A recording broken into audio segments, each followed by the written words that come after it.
शादी समारोह का नाम सुनते ही लोगों के जहन में ढेर सारे लजीज व्यंजनों का नाम और उनका स्वाद गूंजने लगता है। पहाड़ी राज्यों में शादी या अन्य समारोह में परोसी जाने वाली धाम का जायका भी जग जाहिर है और इसका जायका बॉलीवुड के स्टार के अलावा कई राजनेता भी चख चुके हैं। लेकिन कोरोना संकट की वजह से धाम का जायका भी बेस्वाद हो गया है।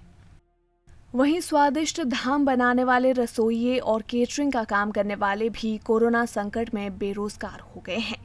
हिमाचल प्रदेश में कोरोना संकट के चलते जहां कई व्यापारियों का कारोबार प्रभावित हुआ है, तो वहीं रसोइयों का कारोबार पटरी से उतर गया है। शादी ब्याह में 20 लोगों की अनुमति के चलते अब रसोइये भी अपने घरों में बेकार बैठे हुए हैं। हमारा जो काम है कैटरिंग का या बोटी का काम है, ये हमारा चलता है पंडितों के इसके हिसाब से।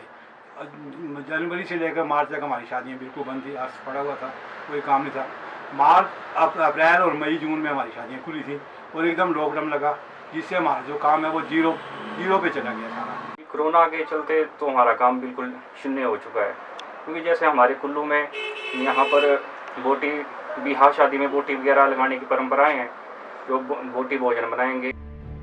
कुल्लू जिले की अगर बात करें तो मई महीने में यहाँ काफी संख्या में शादी समारोह जैसे आयोजन लोगों ने रखे थे, लेकिन सरकार ने समारोह में 20 लोगों के इकट्ठा होने की अनुमति दी है।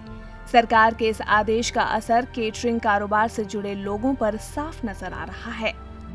सरकार की जो गाइडलाइन आ रही है, पहले 50 आदमी की थी, फिर 20 ही हो गए एकदम से, तो उससे अब लोगों ने भी ये सोच लिया कि भैया अब हम बोटी लगा कर क्या करेंगे, तो खुद ही कर लेते हैं कुछ।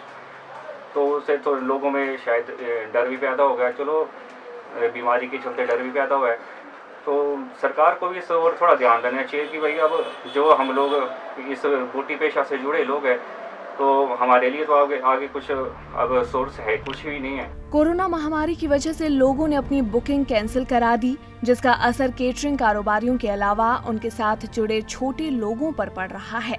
ऐसे में लोग बेरोजगारी के दौर से जूझ रहे हैं, उनके सामने घर परिवार चलाने में मुश्किलें पेश आ रही हैं। हमारे साथ जुड़े हुए बहुत से लोग हैं, जैसे हमारे साथ काम वाले हैं, कुकिंग वाले बोटी हैं, उस्ताद हैं, वेटर हैं। हर आदमी इस टाइम बिल्कुल अपने घर में बैठा हुआ है, कोई और नहीं है, हमारे पास कुछ भी नहीं है। मतलब हमारा काम तो ऐसा है जीरो पे, हम तो रोटी के लिए हमारे पास इस टाइम कोई नहीं है। केटरिंग कारोबार से जुड़े लोगों के अलावा इस महामारी की वजह से आम लोगों को भी समारोह के आयोजन में काफी परेशानी का सामना करना पड़ा है। लोगों ने शादी के लिए सारे इंतजाम किए थे, लेकिन सरकार की गाइडलाइन ने इनके अरमान अधूरे कर दिए। बहुत मुश्किल से हमने किया कि अब चलो अपने ही है।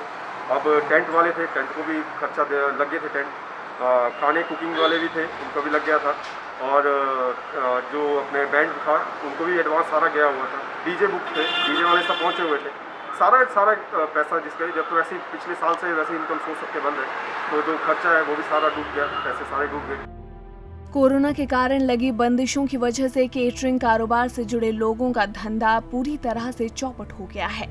इन्हें अब एक एक दिन भारी पड़ रहा है।